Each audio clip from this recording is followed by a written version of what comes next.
A gente vai lá no Baterista Misterioso. E hoje é o dia que o pastor vai contar a história dele pra gente, o testemunho dele. Tem uma história forte aí, né?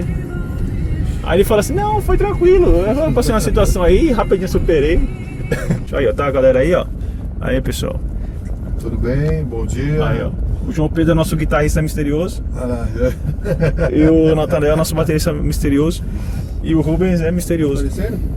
Aí, agora sim, ó. Misterioso demais, então.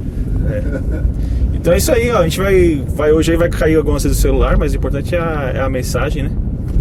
Hoje a gente vai conversar sobre a história do pastor Miltinho, porque tem uma história muito forte, né? Né, pastor?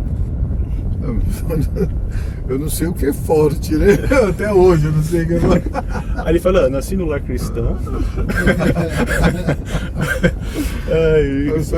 Eu vejo mais como uma história triste, deprimida do que forte. Né? Não, mas eu não sabia. Eu sabia que o pastor tinha uma chácara que recebe pessoas para recuperá-las do vício, né? De drogas, álcool, não é isso? Morador de rua. Qual que é o nome? É Videira? É Casa Videira. Casa Videira. Casa Videira. E aí depois ele falou, quando a gente conversando, ele falou assim, quando eu comecei a ir na igreja e tal, depois que eu fui preso, eu fiquei tantos anos. Eu falei, oxe, como é essa história aí? E aí eu fiquei curioso pra entender, né? E aí eu achei legal compartilhar essa história. É claro que assim, como os vídeos no Instagram é 3 minutos, então a gente vai fazer o seguinte, eu vou postar só uns pontos, né? Aí depois acho que eu posto completo no YouTube pra quem quiser assistir. Entendeu? É que começou a ideia falando sobre o pastor, né? O pastor Eliasaki. Sim. Eu falei que ele foi meu primeiro pastor quando eu saí do presídio. Foi sobre esse assunto, né? E o senhor se converteu lá na igreja que ele estava dirigindo na época? Não. Eu me converti em casa, né? Na verdade. Ah, sim. Aí eu me converti em casa, na casa da minha irmã, Jesus me transformou. Depois que eu voltei pro presídio, cumpri a sentença que faltava. Quando o senhor se converteu, aí voltou, cumpriu tudo. Cumpri. Aí quando eu saí, era o pastor Eliasaki que estava dirigindo a congregação. Entendeu? E ele foi a primeira pessoa a te dar a oportunidade de ministrar a palavra. Ele deu uma oportunidade de dar uma saudação num domingo. Foi a primeira vez que eu falei. Olha aí. A igreja lotada lá, eu falei, misericórdia. Até hoje treme, né? Mas aquele dia lá. Tremeu mais. Mas como é que é essa história aí, pastor? O que o senhor era antes? Como é que é? Isso que o senhor puder falar, né? A minha vida é uma verdadeira desgraça. Não tem uma palavra menos pesada do que essa. Às vezes fala desgraça, né? Ou desgraçado é no sentido de não ter graça. E além de não ter graça, não ter esperança, né? Sim. Não tem esperança nenhuma, sem expectativa nenhuma. Eu fui criado no berço evangélico, né? Meus avós, que chamavam de pai e mãe, meus avós, me criaram bem, fui bem instruído. Só que, na verdade, eu não atentei muito para os conselhos, né? Do meu pai e da minha mãe. Sim. Eu atentei mais para os conselhos dos amigos na rua, né? Certo. E quando eu atentei para os conselhos dos amigos da rua, quando eu menos percebi, já envolvido nessa vida desgraçada, né? Crime, drogas. Isso com qual idade assim? Era novo ainda, eu sempre gostei de loucura, só que você vai segurando um pouco, né? No início é uma aventura, daqui um pouco, quando parece que é uma falsa alegria, né? Sim. Uma falso contentamento, aí você vai caminhando, achando que está dominando, que está controlando tudo. Isso aí é desde novo. E o senhor na escola já era meio bagunceiro assim, tentado ou não? Na escola era de boa? Eu estudei até segunda série. Ah, então não deu tempo, né? Não deu tempo de saber se eu era tentado ou não. Na segunda série o senhor já... não deu pra saber se era tentado ou não, né? Mas eu estudei até segunda série só. E assim, o que acontece? Desde criança dava trabalho pra família, né? Desde pequeno. Sim. Mas o que acontece? Quando eu me envolvi nessa vida, primeiro eu me envolvi mais por ambição, né? Ambição, vaidade, ganância, né? Sim. Achava que a vida que meu pai tinha não era uma vida tão confortável como eu poderia ter no mundo, né? Entendi. Entendeu? Então foi mais ou menos por esse caminho, vaidade, ambição. Isso aqui em São Paulo mesmo? Aqui em São Paulo. Aí vi as pessoas é interessante que meu pai, trabalhador honesto, meus irmãos, trabalhador honesto, e eu vi a situação que eles viviam simples, né? Com dificuldade para conseguir as dificuldade coisas. para conseguir as coisas, trabalhando aquele salário pouco, né? Sim. Na época não tinha tanta oportunidade como tem hoje, né? E comecei a olhar para a rua, vi as coisas mais agradáveis, né? Que era mais prática, mais fácil, atrativo, mais rápido, né? E eu optei não olhar para a família, né? Olhar para o pai, para a mãe, que tinha os conselhos bons, e eu preferi escolher, fiz uma escolha na minha vida que paguei um preço muito alto por essa escolha errada que eu fiz. Quando eu escolhi isso daí, minha vida virou, na verdade, ponta cabeça, virou uma desgraça. E o que o senhor fazia, assim? Era roubo, Aquilo né? que o senhor pode falar, tá? Não. Eu fazia assalto mesmo. Assalto. Assalto. Eu fazia assalto na época, né? Só que na época que eu fazia assalto, eu não usava tanta droga, né? Eu mais fazia assalto mesmo. Sim. E usava maconha. Maconha era viciado, mas cocaína era uma vez por semana, eu nem ligava tanto. O meu negócio era ganhar dinheiro. A ganância era muito. E foi passando o tempo, eu creio que eu nunca pensei nisso, é que Deus me escolheu para fazer isso daí, né? Uhum. É Deus que permitia, é Deus que queria que eu usasse droga, que eu roubasse, né? Ou fizesse tantas coisas erradas aí. Eu nunca acreditei nisso. Sim. Foi uma escolha minha. Mas eu percebo que Deus, na verdade, Ele vai trabalhando na nossa vida, e chegou um momento que eu, né, prisão, cadeia, todas as vezes que ia preso, fugi da prisão. Por 4 vezes eu consegui fugir da prisão, né? E É mesmo? 4 vezes consegui sair. É difícil fugir da prisão? Um bocadinho, viu? É? Eu já pulei o muro da escola. Já viu? pulou por 2 escolas, já? Já. Machucou a perna? Assim, uma vez eu fiquei com medo, mas Machucou a perna? ou passou, não, passou. Foi, O João Pedro também fugiu da escola uma vez. Você tinha quantos anos, João? Meu filho. Aí, vai, corta. Tinha 1 ano. Você não, É? tinha 7 anos, João. É 7 anos. No primeiro ano fugiu da escola. Ah, mas aí- Você acredita, rapaz? Eu falei, misericórdia. Foi parar em casa do nada. assim. Não, ligaram pra nós desesperados, correndo pra lá e pra cá pra achar o moleque. Graças a Deus que, né, teve um homem bom lá, pegou ele e levou pra escola. Mas fugiu da escola. Eu disse, menino, eu vou ter que orar muito por ele, viu? Vocês assistiram o Prison Break? Prison Break? Eu assisti. X aí, mano. Então o pastor era o Michael. Michael Scofield. Ai, nossa, mas então 4 vezes. 4 vezes consegui sair. Mas eu vou perguntar as coisas, senhor, como eu pode falei, o senhor perguntar. eu vou ser bem assim. E vocês também, se tiver alguma coisa aí pra vocês falar, você pode falar. Mas assim, o que o senhor fazia assim sei lá, dá uns exemplos de assalto que o senhor fazia. Não é porque eu quero aprender, não. Sim. Eu já roubei banco, já roubei loja, já roubei joias, entendeu? Tudo de mão armada, Tudo mão armada, nunca foi furto. sempre em bando, assim. Sempre nunca foi sozinho também, sempre foi em bando. Empresas, pegava dinheiro, né? Tinha dinheiro, nós ia, casa de câmbio, essas coisas aí fazia na ocasião.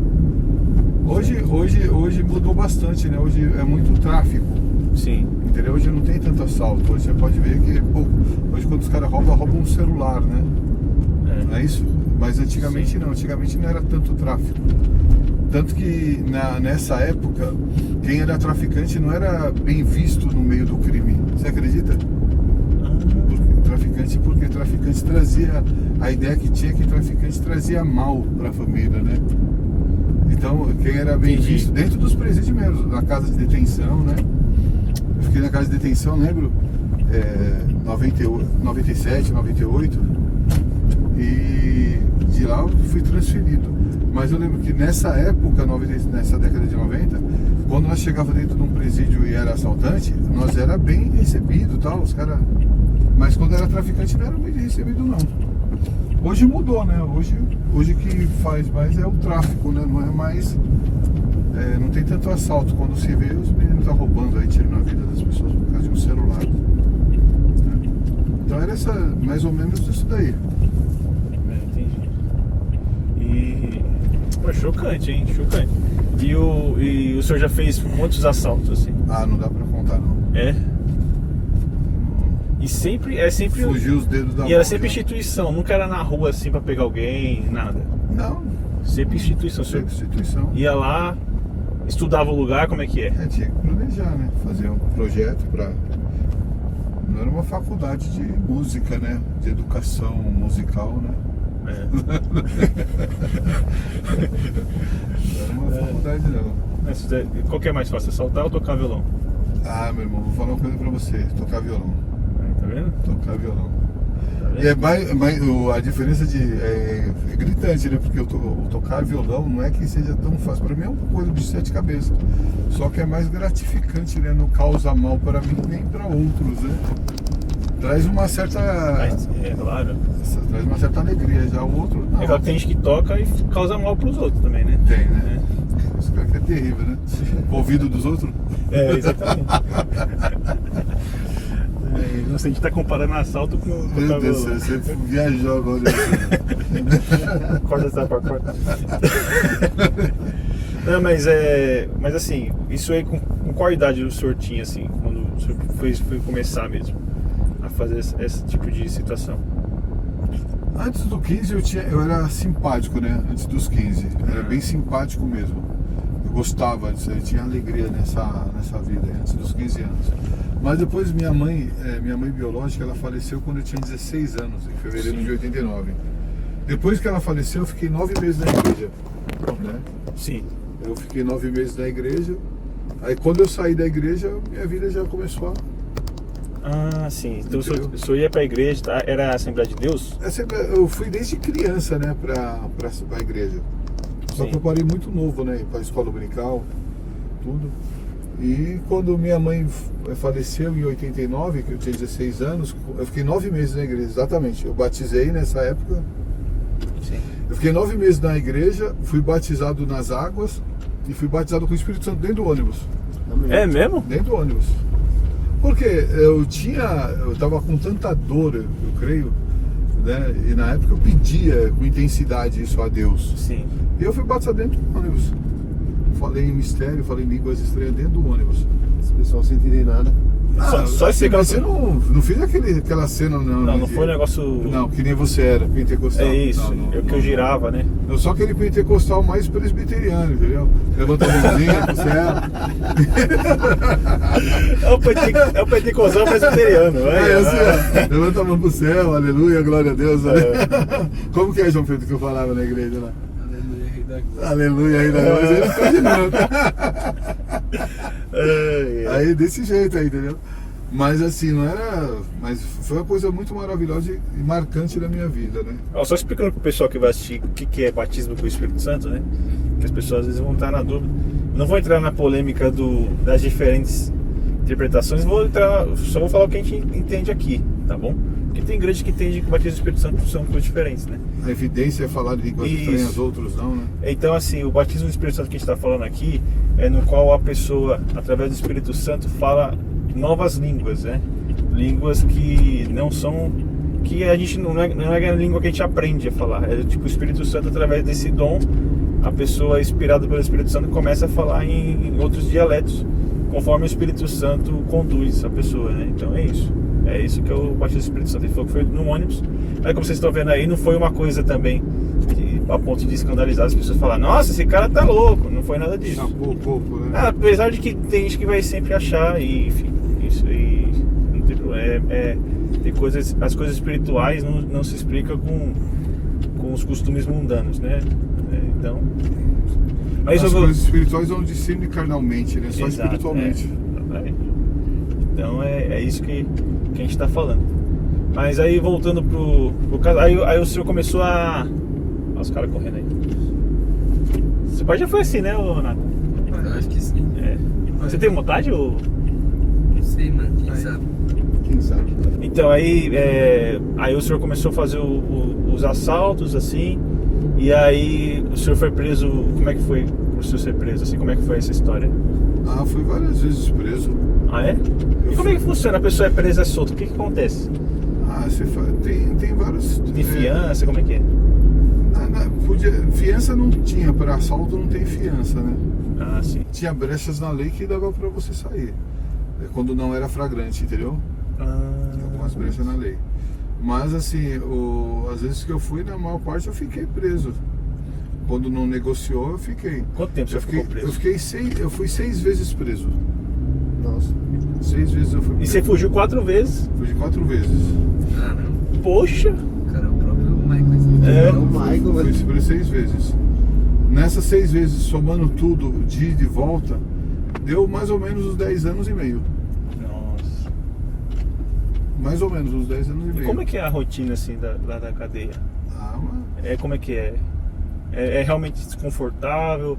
Ou dependendo da pessoa que é, a pessoa fica até tranquila? não tem tranquilidade, porque é uma pressão total. É como se fosse cada mente, né? Uma dinamite pronta a explodir. Tem. Uma palavra mal colocada. O tempo toda aquela tensão, Aquela né? Clima de tensão, você vigiando, totalmente, vigiando naquilo que você vai falar, principalmente nós que na época eu me achava, né? Hoje eu não vejo dessa forma, mas eu me achava que era um criminoso, eu achava que eu não podia errar, né? Você tinha que ter uma linha, uma conduta, como vamos dizer assim, nós usamos a palavra de Deus, é inerrante, vai, dentro do sistema, porque não permite, o sistema não permite erro, né? Não tem essa palavra desculpa dentro do sistema carcerário. Ou desculpa, você errou, me perdoa. Não existe isso daí. Se você fazer errou isso, é punição. Errou é punição. Se você fizer isso, na verdade, a situação ela piora. O interessante do presídio é que, para você ter uma ideia, mais de 950 mil pessoas hoje dentro do presídio, mas 80% da população carcerária são filhos de crente ou desviado. Por que isso, hein?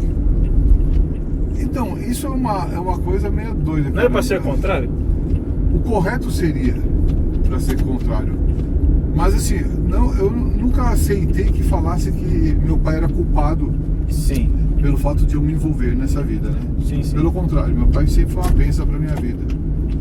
Mas o que acontece? Eu vejo que os crentes, na verdade, os cristãos, vamos assim dizer, eles têm uma certa dificuldade de falar em alguns temas dentro de casa. Isso é um ponto importante, hein? E eu acho que, eu falo com o João Pedro, às vezes por mais louco que seja, nós trocamos ideia de tudo. Legal. De tudo. É importante ter essa liberdade. Tudo. Assim, então, por exemplo, tem filho que às vezes fala assim, poxa, eu não quero conversar esse tema com meu pai, porque, sei lá, ele vai brigar comigo, não tem essa liberdade. Então, mas assim, o pai é amigo, né, meu? ou então às vezes até assim, o filho solta uma coisa, aí o pai, menino, menino. É isso, tem isso, então...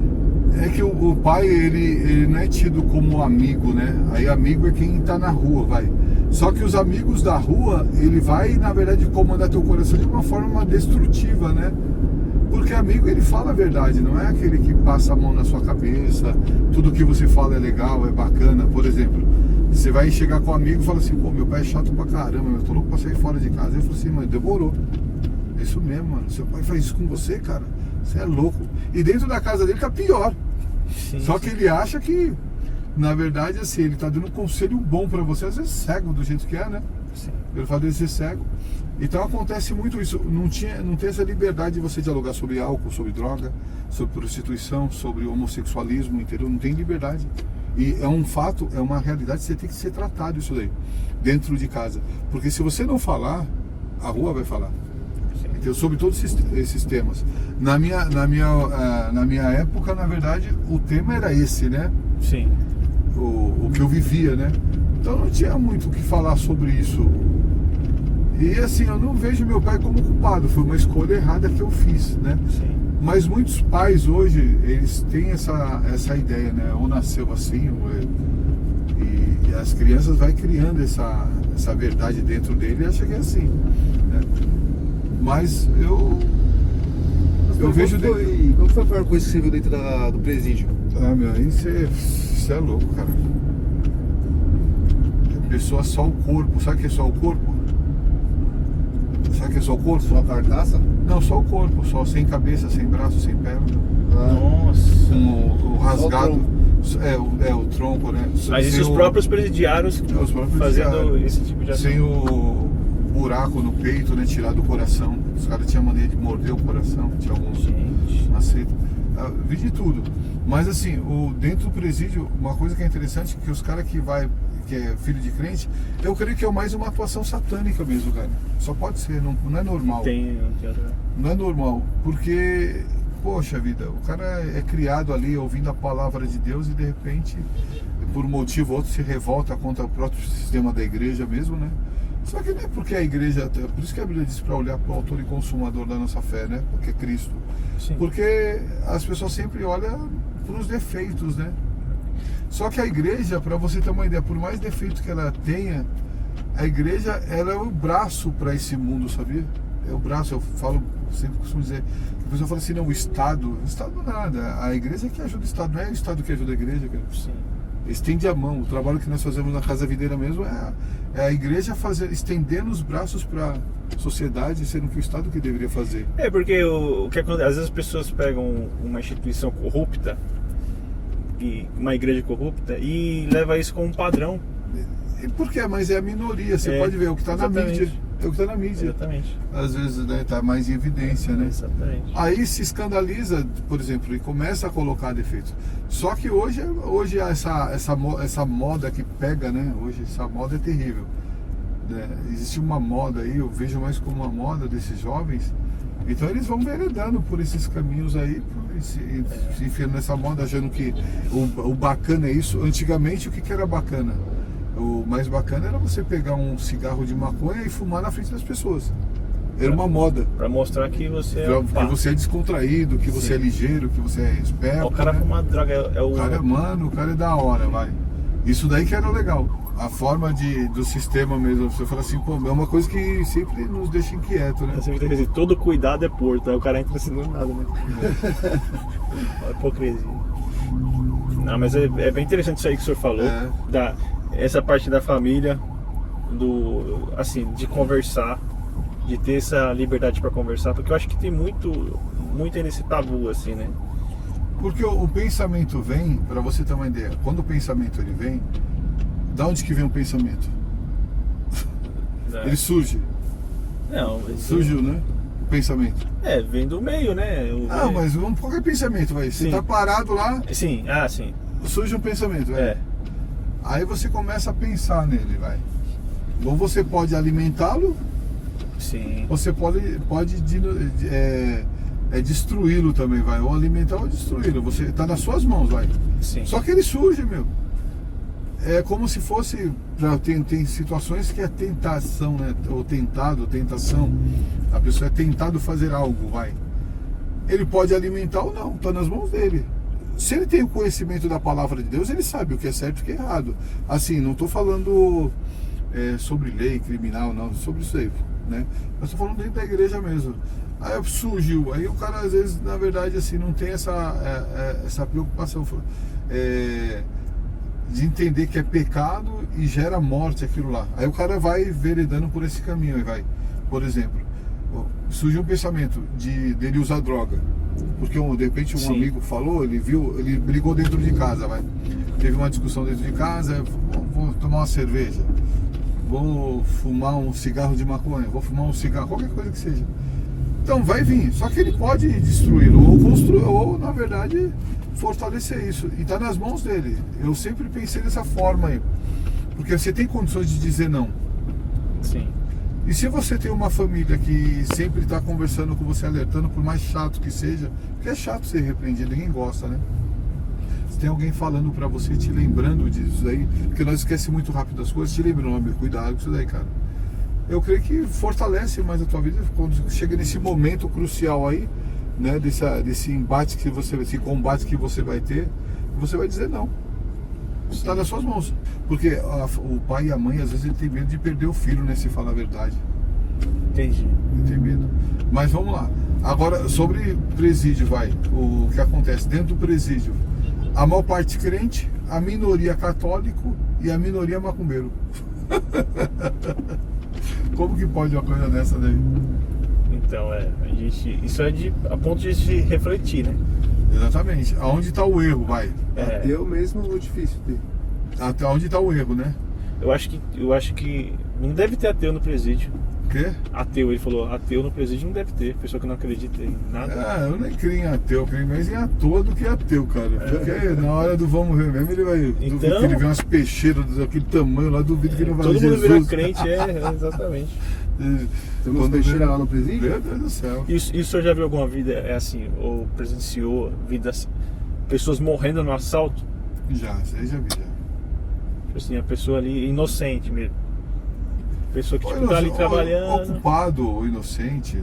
de tudo, tá ali no Todos, meio, vai. Amigo seu que foi, que você não Amigos, voltou. Teve bastante também. O que aconteceu quando você Eu pensava fui nisso? baleado, eu já fui baleado em assalto, entendeu? Já fui. É mesmo, onde Já foi? fui. No braço, nas costas, já fui baleado já em assalto. Quase não voltei E- também. Que Deus não quis, né? Porque Deus, Deus... eu falo que Deus, ele, eu não entendo, mas sei que ele me ama, cara, assim, de um jeito. Aí, ó, Deus você é vai amor, tocar né? essa música aí, ó. Deus me ama. Tá vendo? Falei pra você que era a sua história. Aí, ó, você não tinha entendido nada. Mas chega, Aí, mas chega um momento, pra você ter uma ideia, nessa. Deus, eu creio que eu conhecia as drogas mais por isso, porque eu era arrogante e soberbo, vai. Sim. Pelo fato de eu roubar e tal. Aí tem aquela soberba lá, você se sente melhor do que as pessoas, né, meu? Tá superior às pessoas, naquele nível que você vive lá. E eu era assim. E quando eu conheci o crack, eu vou falar uma coisa pra você. Aí eu vi que, na verdade, e eu não aceitava isso pra mim, mas nem a pau. Eu falava, não, eu não sou viciado, não. Você se libertou do crack? Não, me libertei não. Jesus que me libertou mesmo, porque senão eu tava lascado. Você chegou a usar crack? Crack. Meu Deus. Na época, pra você ter uma ideia, eu fumava maconha todos os dias, é menos quando não ia Era, assaltar. a maconha era Não, a normal, base ali. era a base. Era o... A maconha era aquilo que eu tinha um mal dentro de mim que dizia assim, como que eu vou parar de usar maconha? Não tenho como ser crente porque eu vou parar de usar maconha. Como que eu vou parar de usar maconha? Não tem como. Que eu comia e tal. Mas só não roubava. Quando eu ia roubar, que eu não usava drogas, né? Nem o tipo. E nem bebida. Mas quando não, eu usava direto. Agora a cocaína nem tanto. Eu usava uma vez por semana, uma vez por mês. Mas quando eu conheci o crack, eu desandei. Quando eu desandei no crack, aí eu percebi, na verdade, o quanto miserável que eu era, pior ainda do que, né, do que eu pensava ser. E teve um dia, para você ter uma ideia, nessas idas e vindas do presídio, né, teve uma vez que foi 2001, agosto de 2001. Né? Eu indo e voltando de presídio, saindo direto, dando dor de cabeça para a família. Antes de ir pro presídio, né? O que aconteceu? Eu fui fazer um assalto, né? Eu tinha saído de Liberdade, porque eu saí 2 vezes de Liberdade. E a Rosângela, que é minha esposa, conversei com ela, tal, tudo direitinho, né? E sofreu muito, né? Ela já era casada com o senhor na época do... Ela não queria casar comigo, eu era apaixonado por ela, mas ela não queria casar comigo, não. Então o senhor conhece ela já conheci na ela, época já. do crime, o senhor já conhecia ela? Eu enganei ela, na verdade, assim, né? Eu falei pra ela que era um santo. Quando ela foi ver, era um diabo. Nossa. Mas não pra ela, eu sempre fui carinhoso com ela, Sim, sempre sim, respeitei sim. muito ela, né, minha esposa. Sim, sim. Mas ela era minha namorada, só que nós tivemos filhos, né? Aí E ela no- também era crente na época? Tal? Ela tava começando aí na igreja, né? Você Não vê era- como é o plano de Deus, né? Porque, tipo assim, não tem sentido pra gente entender isso, né? Porque, tipo assim, normalmente uma pessoa que começa a ir pra igreja não fica com uma pessoa que não é da igreja de Pra você ter uma ideia, como eu conheci a Rosângela, eu tinha fugido da cadeia, olha só. Eu tava, na rua da minha mãe, tem uma igreja lá até hoje, lá, essa igreja. E a mãe dela congregava lá, nessa igreja. Então, quando um dia eu tava lá na rua, eu tinha fugido, quem eu tô vendo ver? Uma família vindo pra igreja.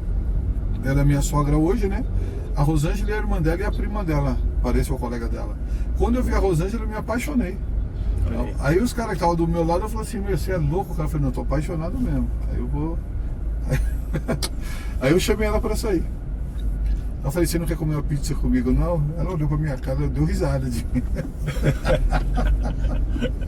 louco. O 10 anos falou sim. Não, nem sim nem não, ela não falou. Ah, Aí eu fui investindo. Aí eu fui atrás dela, conversei com o irmão dela, tal, queria conhecer ela de qualquer jeito. Minha irmã casou, em 2001.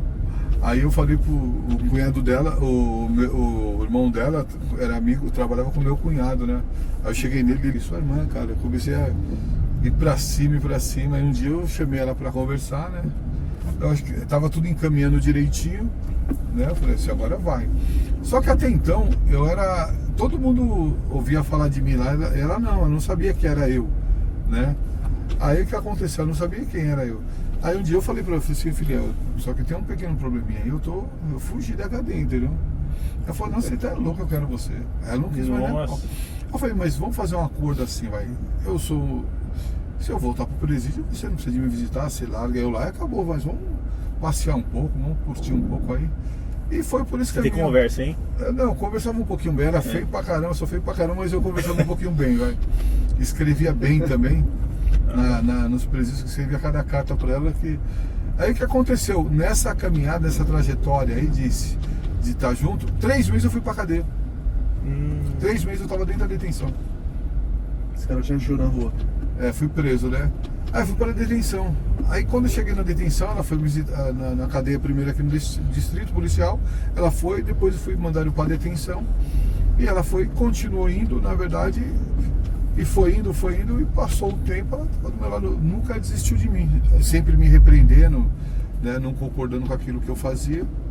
Aí eu saí da cadeia. Quando eu saí, eu voltei de novo para a cadeia.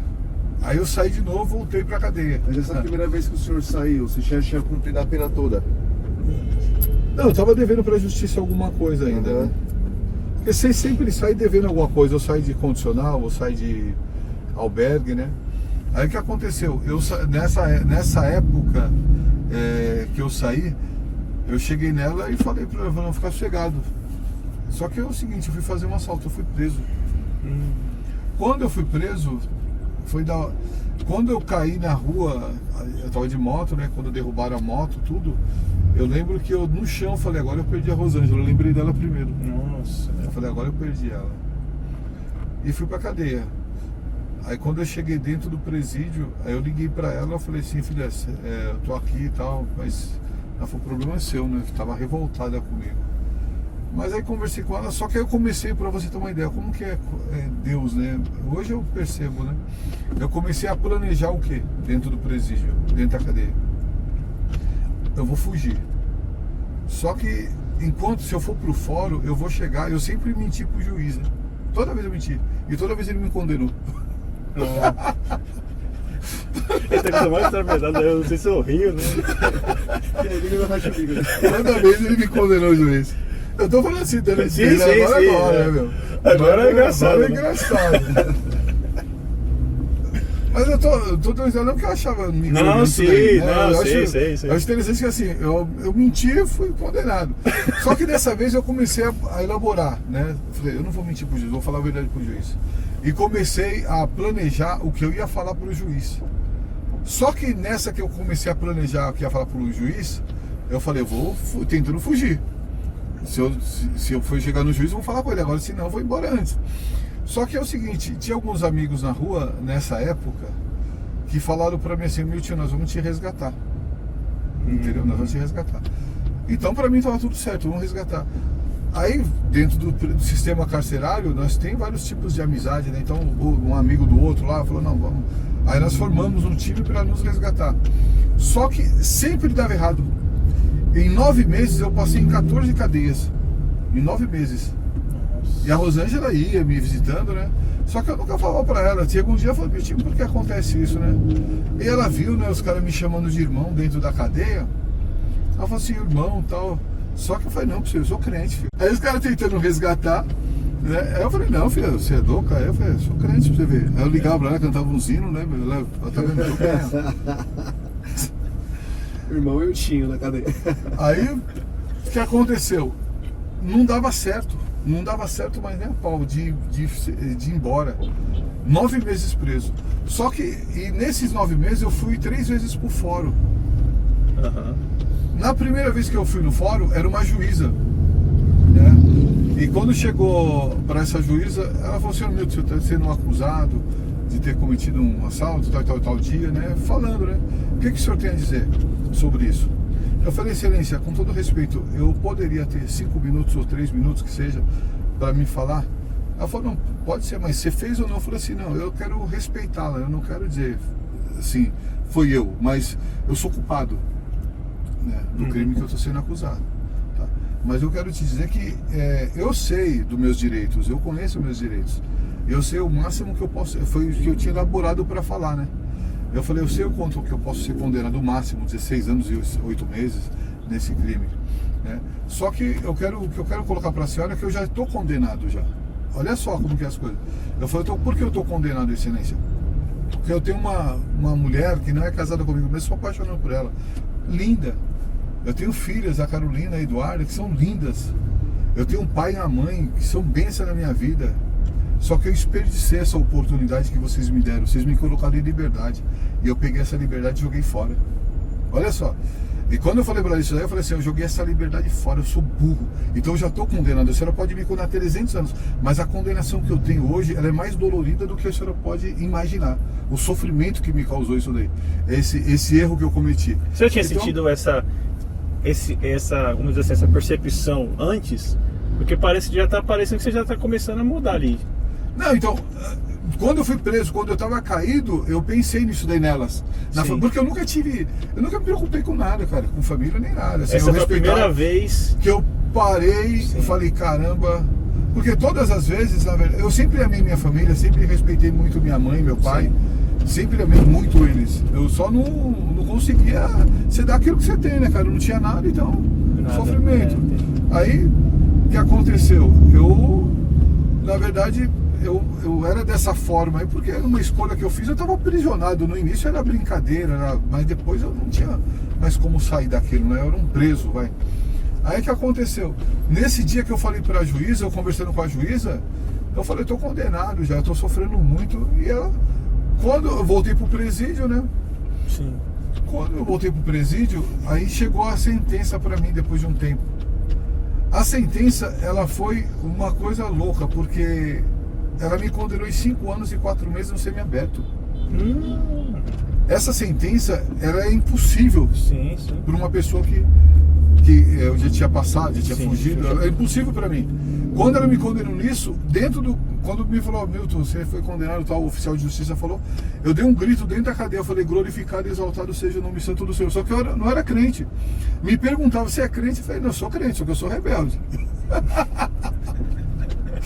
Da primeira vez que eu cheguei na cadeia, né, o cara chegou e falou assim pra mim assim, né, os caras falaram, não, Milton, nós vamos fugir e tal. Eu falei, vamos embora então, vamos fugir, né, meu?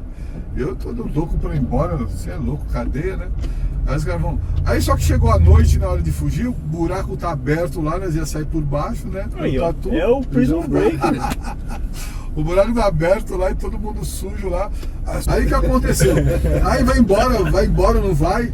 Aí nessa daí que vai embora, não vai, aí o cara falou assim, não, agora nós vamos ter que acender a vela, né? E vai falar com, não sei como que era o nome da tranqueira que ele queria lá, que invocasse lá, né?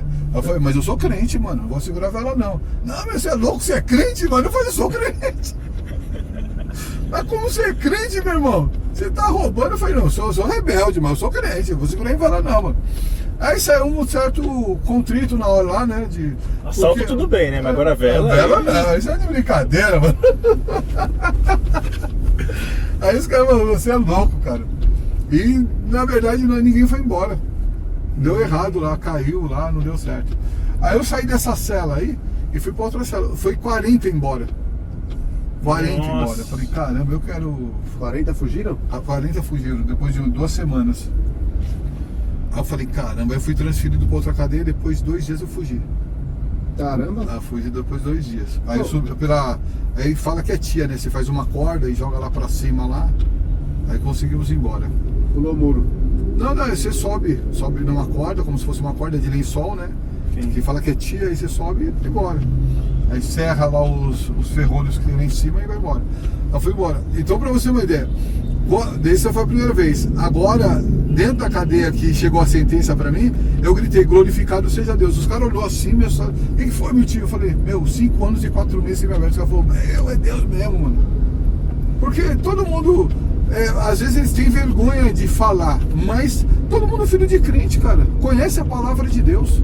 Entendi. Entendeu? Até hoje é assim, né? Até hoje, assim, não mudou. Aí o que aconteceu? Quando chegou a sentença, unificou a sentença. Eu sabia do meu jeito, porque eu lia bastante dentro do presídio, quando eu tinha tempo, sobre livros de direito. E quando foi que o senhor, tipo assim, se converteu? Então, Tipo aí, assim. aí que aconteceu, nessa Sim. época aí, que eu, dentro do presídio que eu glorifiquei a Deus, né, eu unifiquei a pena. Eu fiz uma pena só, de todas as sentenças que eu tinha, eu fiz uma só. Dessa sentença que eu fiz, me dava a oportunidade, e eu tinha uma brecha na lei que me dava o direito de eu responder todas as sentenças em semiaberto, regime semiaberto. Entendeu? Porque fez uma pena só, então agora eu já tinha, pelo que eu tinha tirado já, por mais que eu tinha sido picado, valeu na sentença, eu cumpri pena. Entendi. Aí eu falei assim, opa, aí eu chamei um advogado, falei, ó, dá pra nós fazer um esquema aqui. Porque eu entendia disso daí. Aí eu chamei ela, aí quando conversamos, eu falei assim, ó, pede pro juiz que eu tô sofrendo constrangimento ilegal por parte da vara de execuções. E a Rosângela me ajudava também, né? Aí eu falei assim, vamos correr dessa forma aí. Eu falei assim, olha, coloca pro juiz que eu tô sofrendo constrangimento ilegal por parte da vara de execuções, né? E você quer que, na verdade, eu seja removido imediatamente, no prazo de 24 horas, para o local ao qual o juiz designou que eu fosse cumprir minha sentença, né? Que é o semiaberto. Caso não haja vaga, me coloque em liberdade. Entendeu? Aí eu coloquei, fiz direitinho, ela mandou, fiz um HC, né? Você já estava estudado do assunto, já. De tanto ler. Eu li bastante. Aí aconteceu isso daí certinho. Quando bateu na mão do juiz, né? Da primeira vez ela fez ao contrário do que eu pedi pra ela. Aí depois ela acertou lá, porque não deu certo. Quando bateu no juiz, ele viu que eu estava dentro do sistema, no fechado, pagando a sentença no regime fechado, sendo que era para me estar em semiaberto, ele me colocou em liberdade porque não tinha vaga. Entendeu? No semiaberto. Eu sabia que não ia ter vaga no semiaberto. É bem raro ter vaga. Aí me colocou em liberdade. Quando me colocou em liberdade, isso daí foi numa sexta-feira, agosto de 2001. Quando ele me colocou em liberdade, eu saí pra rua. Quando eu saí pra rua, eu procurei a Rosângela, procurei meu irmão, fui conversar com eles. Quando eu conversei com a Rosângela e com meu irmão, eu falei algumas coisas que não é lícito falar, né? Que eu ia continuar fazendo, eu ia fazer algumas coisas, algumas barbaridades, vai. E quando eu falei isso pra ela e pra ele, ela falou assim, eu não quero mais você. E eu falei que ia fazer mais um assalto, que ia fazer isso e aquilo, né? Aí depois eu falei, não quero mais você não dá não. E meu irmão falou, desisto de você. Quando eles falaram isso aí foi na sexta-feira. Na terça-feira, o que aconteceu? Na terça-feira eu cheguei no Lausanne, né? Os caras me deram droga, me deram dinheiro. E eu peguei essa droga e eu fui pro Jardim Damasceno, né? Tinha uma irmã minha que morava no Damasceno. Sim. E eu bolei um cigarro de maconha com crack e fumei. Quando eu fumei isso daí, eu fiquei numa paranoia terrível. Eu vi helicóptero voando na minha cabeça, eu falei, chapei. Eu falei, o negócio é doido. Eu falei, tô na noia. Aí eu falei, vi helicóptero dando ré. Eu falei, eita, que negócio. Antes do Elon Musk, hein? Antes do Elon Musk. Aí eu falei, guardei a droga, né? E fui pra casa da minha irmã. Quando eu entrei na casa da minha irmã, pra você ter uma ideia, quando eu entrei na casa da minha irmã, tava a televisão ligada, a minha irmã sentada na sala, e ela falou, você quer almoçar? Eu falei, eu tô sossegado, filha. Sentei lá no sofá. Quando eu sentei no sofá, aconteceu uma coisa que isso marcou. Isso não tem como falar que a psicologia, a psiquiatria fala, né? Às vezes eu falei com eu tenho vários amigos que é psicólogo e psiquiatra, né? Sim, por causa do do trabalho que eu faço, né? Isso. Aí quando eu sentei no sofá, né? Eu não vi mais a minha irmã, não escutei mais a minha irmã e nem a televisão. Eu parei e eu escutei uma voz dizendo para mim assim, meu filho, eu te amo. Quando eu escutei essa voz falando para mim, meu filho, eu te amo, aí eu falei assim, pô, o negócio é... Eu falei, como que pode uma coisa dessa? Ele falou, tô te libertando hoje. Eu falei, como pode estar me libertando hoje? Aí eu falei, tô na noia. Ele falou, não, eu tô te libertando pra glória do meu nome. Hoje eu coloco na tua mão vida e morte, bênção e maldição, você vai escolher. Tá nas suas mãos, você escolhe. Aí eu falei, mas pô, que negócio louco que é esse, cara? E eu fiquei inquieto, incomodado. Eu não sei quanto tempo demorou. Eu falei, mas eu tenho que fazer tanta coisa que eu tinha falado pra minha esposa e pro meu irmão que eu tinha que fazer, né? Eu falei, eu tenho que fazer. Eu falei, você busca só o meu reino, só o meu reino. Eu falei, mas e aí, o que eu vou fazer? Eu não sei quanto tempo demorou esse diálogo. Eu só sei que chegou um momento que eu falei assim, olha, eu vou jogar a droga fora. Se for Deus que está falando comigo, nunca mais eu uso. Mas se não for Deus, eu vou e busco mais, né? Eu me levantei, né? Quando eu me levantei e fui até o banheiro da casa da minha irmã, eu peguei a droga que estava no meu bolso, joguei no vaso sanitário e dei descarga. Quando eu dei descarga, eu comecei a chorar e comecei a falar em línguas estranhas. Olha aí. Quando eu comecei a falar línguas estranhas e chorar, minha irmã chegou na porta do banheiro e falou: meu tio, o que está acontecendo? Você já tinha sido batizado antes? Eu tinha 16 anos. Dentro do ano já tinha batizado. Sim. Antes de tudo. É tudo. E desde então você nunca mais tinha falado em língua. Não, tá. Como vai falar línguas estranhas? Você nem como, né, meu? Aí eu comecei a chorar, rapaz, e gritar lá do banheiro. Ela falou: Jesus me libertou. Sim. Eu falei pra minha irmã. Aí ela saiu assim, eu falei: eu tenho que falar pra Rosângela isso, cara, que Jesus me libertou. E eu começando a chorar. Aí eu peguei, eu falei: vou lá falar, todo alegre, contente, falando línguas estranhas. Aí sim, eu entrei dentro do ônibus, o pessoal olhava assim, eu falando línguas estranhas, cara. Aí eu tava que nem você. Eu na época pentecostal. Aí tava pentecostal, eu chorava, e línguas estranhas, glória, glória, glória. E aquela alegria dentro do coração. Quando eu vi ela saindo, eu corri, me ajoelhei perante ela. E eu falei: filha, me perdoa por tudo que eu lhe causei, eu te amo. E falando, as amigas eram: coitadinho e tal. Eu falei: não, você não tá entendendo, Jesus me libertou. Eu tô livre. Aí eu falando pra ela, aí quando ela levantei assim, ela me abraçou porque ela acreditou. Sim, quando ela acreditou, eu falava em línguas estranhas, alegre, contente, né, meu? Aquela mistura lá. Aí eu fui deixando na casa da mãe dela e fui pra casa da minha irmã. E foi passando, né? Eu falei assim: agora eu tenho que falar pra minha mãe amanhã, que Jesus me libertou, que tava tarde, né? Aí eu cheguei na minha sogra, pedi perdão pra minha sogra, falei: agora eu vou na minha mãe. Quando eu cheguei na casa da minha... Quando eu tô indo do ônibus pra casa da minha mãe, eu encontro minha cunhada, a mulher do meu irmão. E ela me viu, eu dentro do ônibus pentecostal, meu irmão tava um pentecoste lascado, né? Aí, quando ela me viu, ela falou assim: meu tio tá doido. Eu falei: não, Jesus me libertou, tal. Ela chegou na minha mãe primeiro e falou: dona Odete, eu fiquei sabendo depois, né? O meu tio ficou doido. O meu tio ficou doido. Tá muito alegre. Tá muito alegre lá. Quando eu cheguei na minha mãe, eu falei: mãe, e abracei, porque eu tinha esse costume de chegar na minha mãe e abraçar ela, beijar ela e chorar todas as vezes que eu ia lá, né? E brincava com ela. Quando eu abracei ela, eu falei: mãe, ela: calma, meu filho, calma. Eu entendo. Eu falei: não, você não tá entendendo, mas Jesus me libertou. Eu: não, calma, meu filho, eu achei que eu tava louco mesmo, porque... Sim. Eu falei: você não tá entendendo, mãe. Jesus me libertou, mãe. Ele ouviu sua oração e chorando. Eu abraçando ela, percebeu que era verdade. Aí ela começou a chorar, porque ela chorava bastante quando eu chegava louco lá, né? E me abraçava e chorava. Aí ela começou a chorar. E quando ela começou a chorar, foi um gozo na alma, uma alegria. Aí chegou meu pai. Aí eu fui abraçar meu pai. Meu pai é meu amigo, né? Meu pai era uma... Meu pai, eu não apenas amava ele era uma referência. E ele, na verdade... Não apenas o amor, a referência, mas ele era tudo pra mim, cara. Meu amigo, o meu pai. E foi uma dor que eu senti. Minha mãe, eu perdi essa minha mãe, que é minha avó, né? Sim. Agora em novembro. Interessante que quando ele chegou, ele falou assim pra mim: não, meu filho, você tá perdoado, só que você não vai morar aqui não, né? Tudo bem, né? Não, pai, eu só quero só seu perdão, só, pai. Eu não vou morar aqui não. Aí saí de lá, cara. Aí voltei, passou um mês, essa alegria no coração. E o engraçado é que na igreja o povo não acreditava muito não. No ambiente que era pra estar ali. Não, porque a expectativa, hoje eu vejo, né?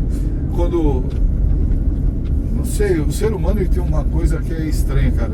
Por exemplo, quando você vai falar de alguém, você não, né? O Luciano não. Mas quando alguém vai falar de alguém pra você, fala assim: você viu o fulano caiu, ele fala com entusiasmo, com alegria, né? Você viu a vida é desgraçada. Você viu que ele tá e tal. Agora quando o Luciano tá com um carro bom, com uma casa boa, ninguém... Entendi. Não tem essa alegria, a mesma alegria, né? O mesmo entusiasmo, né? Ele sempre traz de uma forma...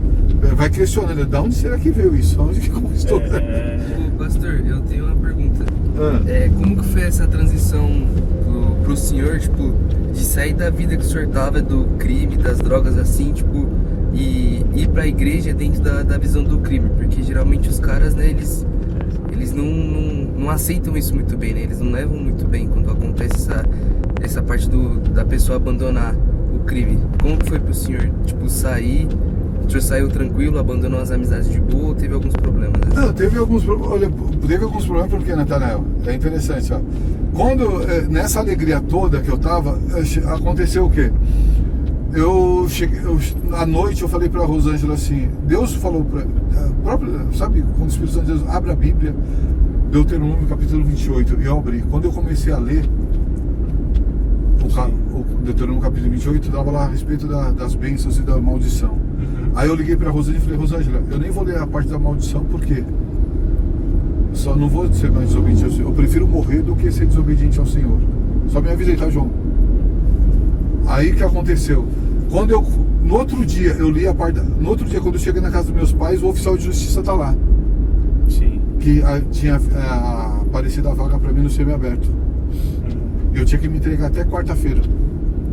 Quando eu tinha que me entregar, Natanael, aí complicou um pouco. Quando eu cheguei, quando a Rosângela foi me levar na quarta-feira, meu irmão, não passava uma agulha.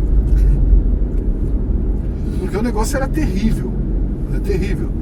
E eu me vi, né? Só que eu falei assim, eu prefiro morrer do que voltar para a vida miserável que eu vivia. Quando eu entrei dentro do sistema, quando eu entrei para a cadeia, vieram me chamar, né? Os caras vão morar comigo lá. Eu falei, não, mas agora eu sou crente. Os caras, você tá louco, mano?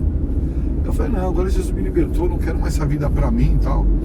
E começou esse processo. Aí que aconteceu? Eu comecei a orar a Deus, pedir. Daqui um pouco veio um pastor, que ele é meu amigo até hoje. Ele chamou pra mim, eu falei assim, ele veio conversar comigo e falei, pastor, eu na verdade entreguei minha vida a Jesus, Jesus me libertou, me transformou, eu não quero mais essa vida pra mim não, só que eu era do crime, né? Aí ele falou, não, vai morar com nós lá então. Eu fui morar com ele. E os caras perguntando, né? Sobre o que eu ia fazer.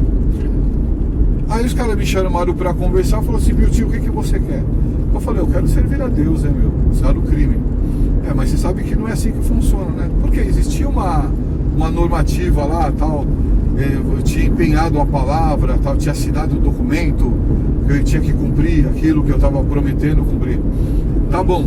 Quando eu prometi isso daí, eu entendi, quando eu cheguei no sistema, eu falei, eu tô disposto a perder minha vida, cara, mas eu não quero voltar mais para a vida que eu vivia, não. Isso não. Aí eu falei, passou, falou assim, meu tio, vamos orar. E começou a igreja a orar. E chegou um dia que os caras me chamaram e falaram, meu tio, hoje nós vamos ter que ir pro debate lá pra ver o que vai fazer com você, cara, pra decidir sua vida aí. Minha vida na mão dos caras, meu. Eles pensavam no que tava, né? Eu falei, não, demorou. Aí eu falei pro pastor, pastor, vai ser hoje o debate lá, e vamos decidir o que vai fazer. Ele falou, não, fique em paz, vai dar tudo certo.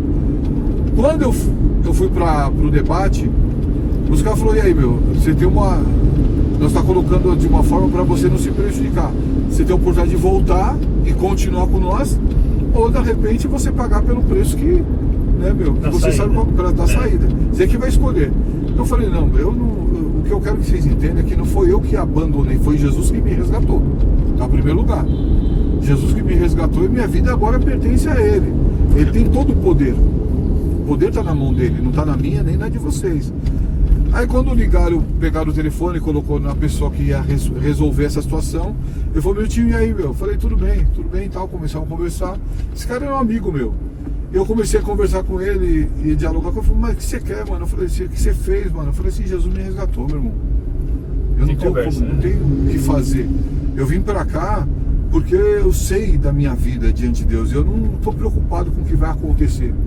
Eu não quero voltar para a vida que eu vivia. Aí eu comecei a dialogar com ele, e chegou uma hora, falou, meu, é isso que você quer mesmo? Só que tem uma incitação dos caras, não, tem que isso, aquilo, tá na hora lá, né? Alguém querendo que eu me ferrasse, vai. Aí os caras falaram assim, eu falei assim, meu, na verdade assim, eu não devo mais nada, o que eu tinha que fazer pelo crime eu já fiz, eu não devo nada por ninguém. Entendeu? Minha vida agora está nas mãos do Senhor, eu devo para Ele minha vida e pronto. É isso. Aí esse cara que estava falando dele falou assim, meu tio, se é isso que você quer mesmo, ora por nós. Quando ele falou ora por nós, acabou a conversa ali. Aí os caras, não, mas e aí tal. Aí os caras falaram, meu, você não escutou o que o cara falou aqui, meu? Acabou, já era. Aí esse cara que estava mediando no telefone, do outro lado da linha, eu que estava com o telefone aqui do meu lado, ele conversando comigo, eu falei, meu tio, fica firmão aí e tal, meu, é isso mesmo. também tenho um desejo, mas sabe o quanto é difícil.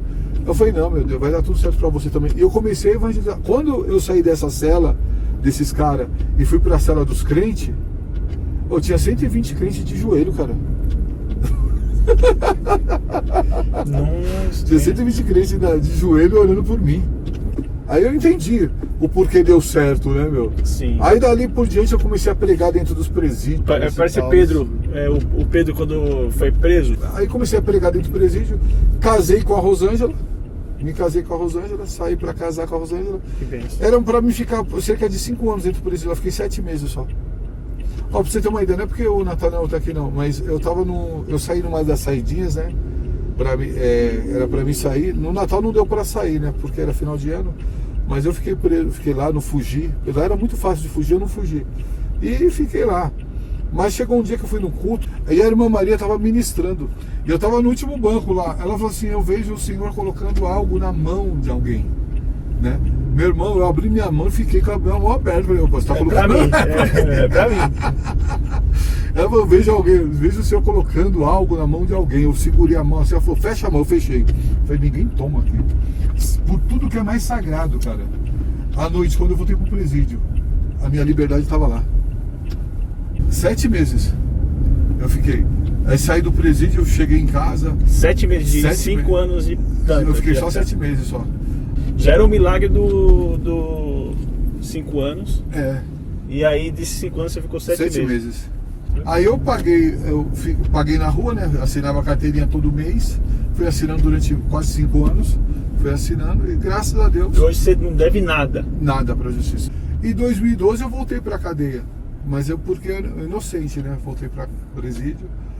Falaram que eu tinha cometido um assalto e nesse dia eu tava dentro da casa de recuperação. A foto, na foto tá a foto do cara. Graças a Deus tava a foto do cara que assaltou, mas meu nome em cima da foto. Ah. Meu nome em cima da foto. Tem todo o processo. Aí fiquei 50 dias preso. É mesmo? Em 2012? Em 2012, fiquei 50 Meu dias Deus preso. do céu. Fiquei de... A gente vai entrar. Quê?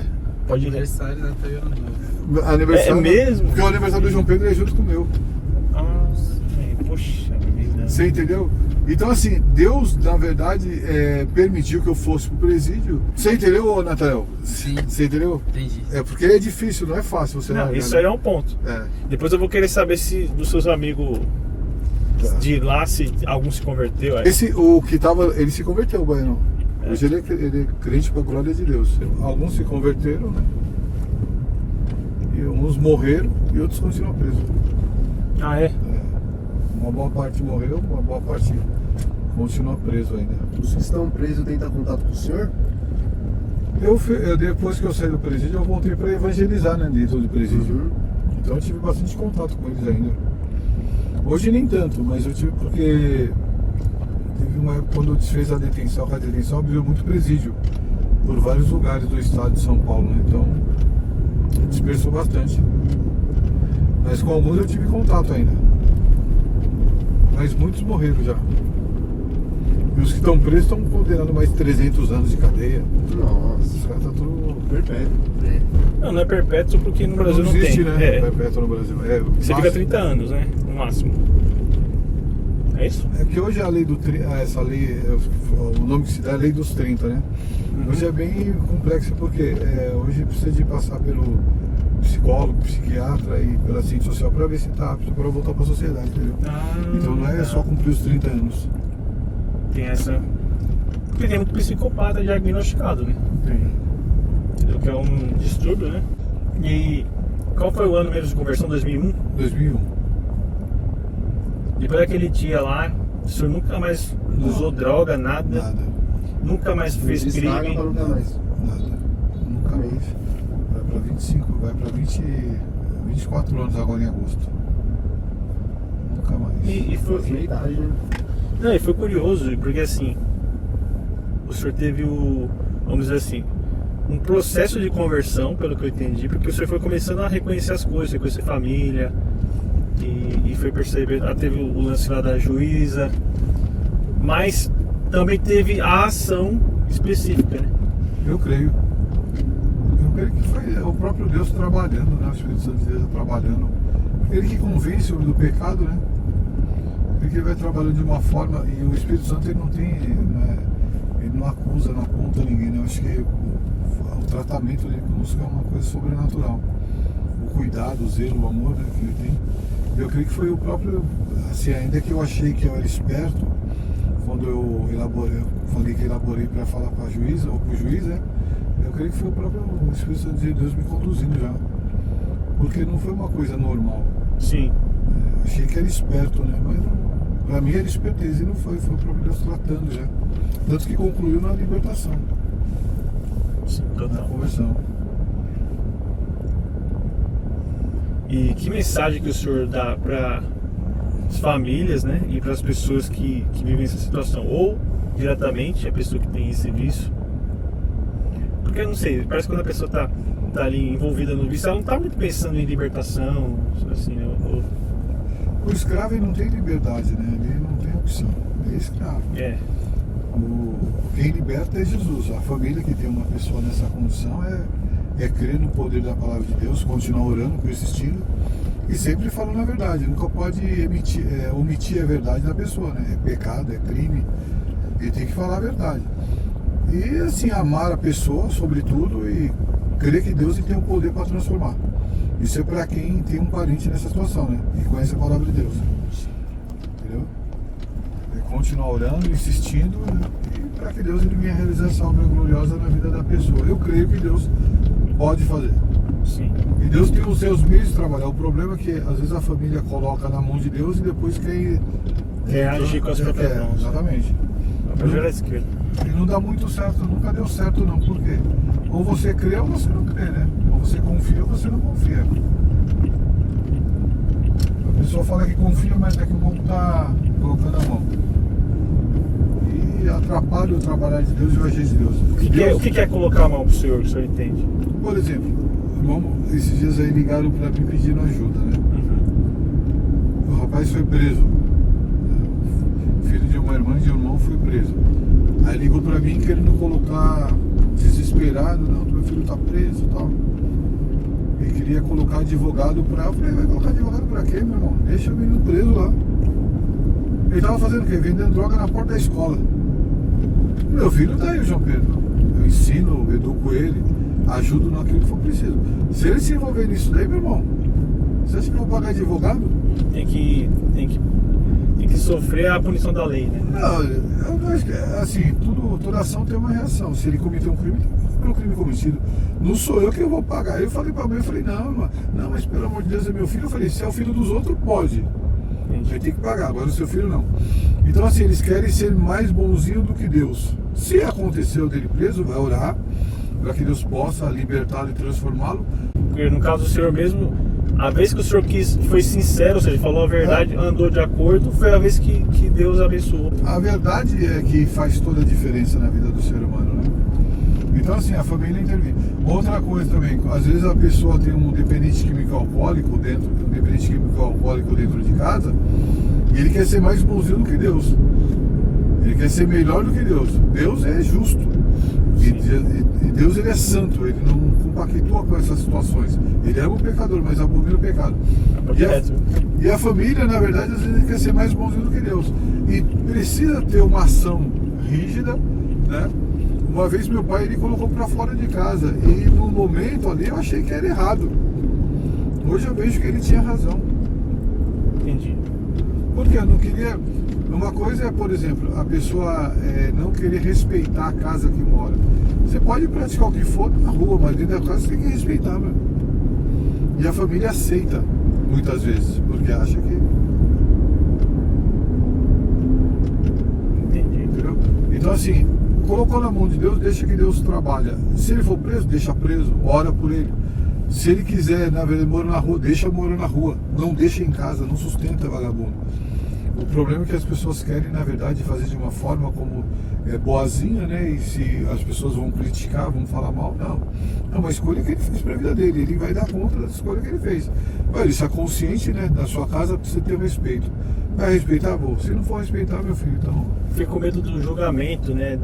Nossa, você está deixando o seu filho na rua, você está deixando o seu marido na rua. Mas só quem está na situação sabe, né? Sabe. Não adianta. É só quem vive aquilo lá sabe. Pra você julgar uma causa assim, né? É bem complicado. Mas as pessoas não entendem, né? As pessoas que estão de fora não... Vai conviver com uma pessoa que vive embriagada no álcool. Eu sei bem o que é isso aí. Meu pai era assim, eu sei como que é a situação. Você fica meio... É sofrimento, angústia, é dor. Porque todo dependente químico ou alcoólico, ele faz chantagem emocional com a família, né? Todos. Verdade. Ele aprisiona a família nessa chantagem emocional. A família é culpado e ele, na verdade, ele é o inocente da situação. Ele tá ali porque ele é viciado e tem muitas pessoas que falam, não, eu sou dependente, eu sou adicto, eu não vou conseguir me libertar disso aí nunca. Sempre vou ser assim. Porque é isso que a ciência fala, né? Mas é uma grande mentira, meu. É uma grande mentira. Todo organismo ele consegue. Você não nasceu com álcool, você nasceu se alimentando. Você não pode viver sem arroz, sem o feijão, sem os nutrientes, né? Mas sem álcool e sem a droga você pode viver sossegado. Só que usa essa desculpa. E ainda a ciência dá margem para eles se apegarem nisso. Tanto que eles eu não sou adicto. Porque é gostoso usar droga. Se eu falar pra você que é ruim, é mentira. Só que o dano que causa que é dolorido, mas a droga em si não é ruim usar. Pergunta pro cara que bebe cachaça se é ruim beber cachaça. Meu, você usa essas porcarias aí, você fica isento de toda a responsabilidade, cara.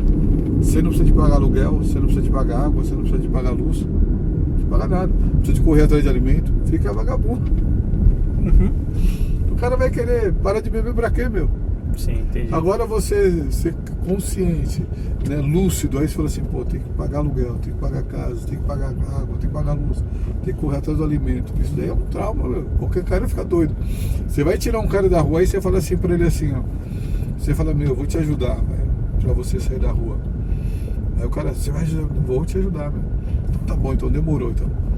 Agora eu vou colocar você dentro de uma casa, vou arrumar um serviço pra você, você vai ganhar R$2.000 por mês, tá bom? 2.000, é só 2.000. E você vai pagar mais 1.200 de aluguel, vai comprar arroz, feijão, isso e aquilo. Se tiver mulher, você... o cara vai querer o quê? Voltar pra rua. Na rua um cara tira em torno de R$200, R$300 por dia, mendigando, sabia? É uma vida miserável, mas o cara opina por isso. Então a dificuldade que nós temos... Por que eu fiz faculdade então, né?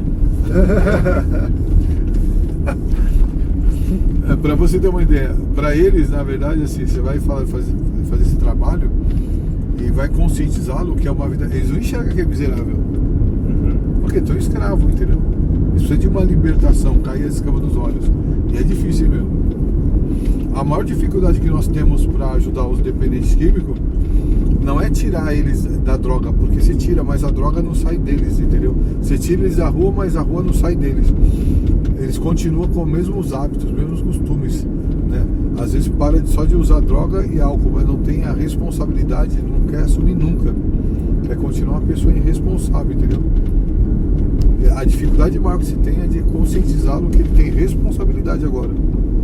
E quando ele cai em si da responsabilidade, ele é um choque e uma tormenta, cara. É por isso que muitos voltam. Entendi. Ô pastor, e dessas visitas que o senhor fez ao presídio, agora que o senhor já está convertido, mais algum preso se converteu lá dentro? Bastante, hein? Que bom. Bastante. É interessante quando eu ia pregar no início da minha conversão, eu não tinha nada, cara. Graças a Deus, eu glorifico a Deus, porque quando Jesus me libertou, eu não tinha nada. Não tinha um real pra nada. E eu ia com roupa doada, né? Pro presídio terno doado, né? Sapato doado, tudo doação. Aí eu chegava nos presídios com aquele sapato lá surrado, terninho surrado. Os caras olhavam assim e falavam, pô, meu tio, tô entendendo, macete. Quando eu usava um tênis da hora, uma roupa agora. Nossa, a situação, eu falei, meu, eu tô bem tranquilo. Aí os caras não entendiam. Aí eu começava a pregar no pátio. Eu tenho uma voz meia alta para falar, eu gritava dentro do pátio que Jesus Cristo é o Senhor e começava a pregar. Quando eu fazia o apelo, eu vi umas mãos se levantando, os caras falando, meu tio, pô, mano, interessante, cara, você não tem mais um texto, mas a paz que você transmite, a paz que você tem, ela é diferente, né? Eu falei, é isso que eu preciso, eu não preciso de um texto, eu preciso de paz. Olha. Você entendeu? Eu preciso de paz. Por quê? qual que é uma das armas que o inimigo usa? É roubar a paz do ser humano para que ele não possa enxergar. Você pode ver, o estrategista de guerra, qualquer estrategista de guerra, ele amedronta o inimigo para que ele possa ficar em pânico e não ter paz, para ele ter a capacidade de discernir as coisas corretas para se fazer em uma batalha, né? Então ele tira